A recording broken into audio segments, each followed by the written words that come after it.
Oregon, Big Ten champs.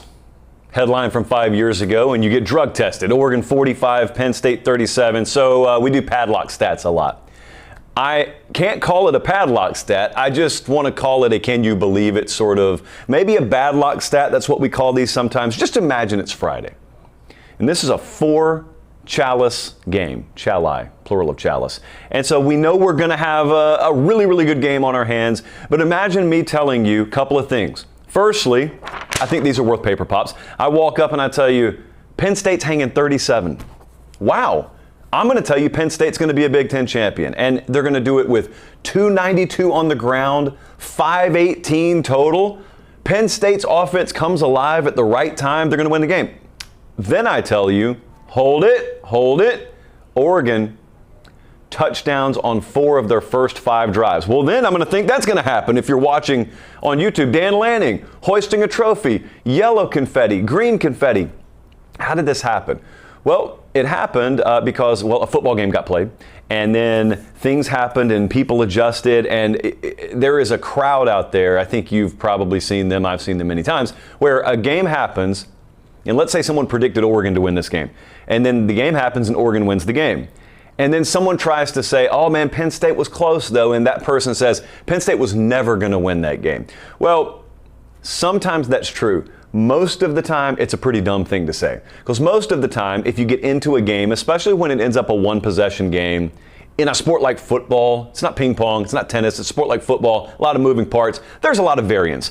There are a lot of different outcomes that could result at any given point in this game if we went back to it. If I went back to 4 minutes to go in the third quarter and started the game over, it's not like it would always play out like it did. So the whole Penn State was never going to win this thing. No, Penn State was probably never going to win 7 times out of 10 or something like that. But there were scenarios where they could win, but they didn't. And the reason they didn't is because Oregon found a way, as they've done all year.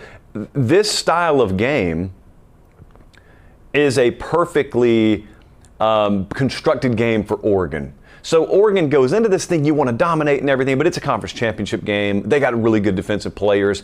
They got a really good tailback too. Their quarterback could pop at any moment. So it may be that the game script has to be adjusted, and it was. And then Dan Lanning and his guys, they got it done anyway. I don't think that, as far as I could tell, and texting with some buddies, that people properly interpreted what they saw. There is this kind of working feeling that if you're a 1 seed and you're favored, you're just supposed to annihilate everybody. Maybe that's the way it works in Xbox, but it does not work that way in real life. It's a Big Ten championship game.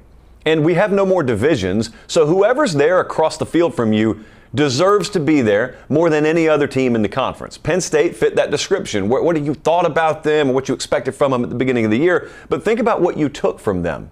You took both their tailbacks rushing for over 100 yards. You took Drew Aller, by many accounts, playing the best that he's played all year. You took all that, and then you not only withstood it, but you had an answer, and then some.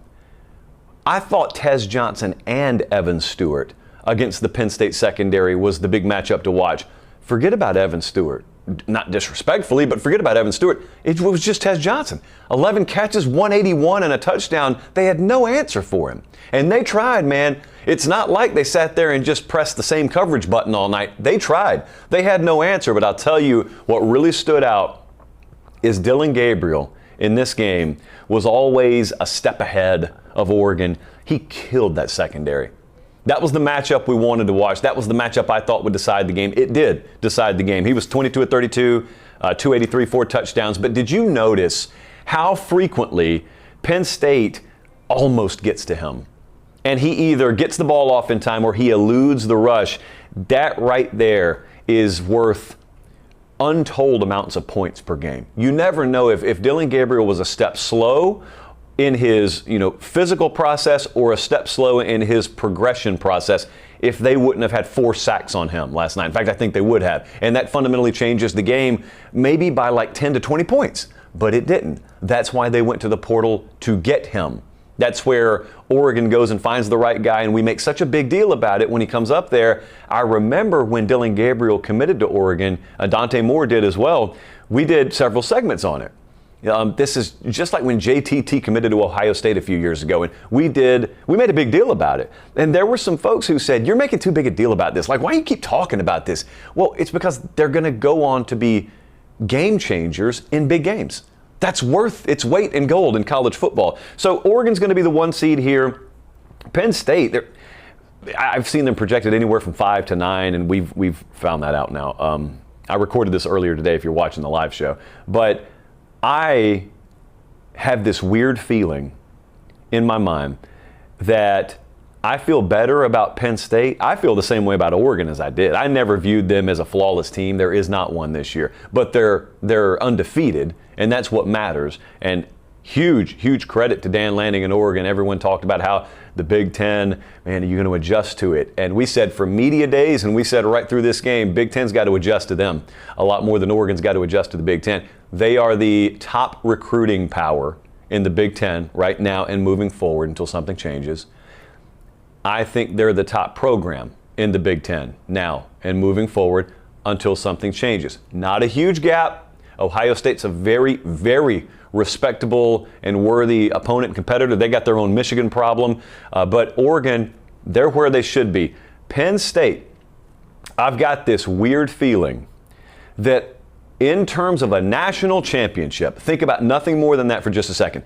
If you were to just ask me nothing more than how likely is Penn State to win a national championship, I think they're more statistically likely to have a shot at doing it after seeing them get up off the mat and respond in this game than I would feel if they won a 13-9 defensive turnover fest and Oregon was like -3 turnovers. Penn State wins. They win 13-9, typical Penn State game. They win the Big Ten. They got the first round bye. They may even be the 1 seed.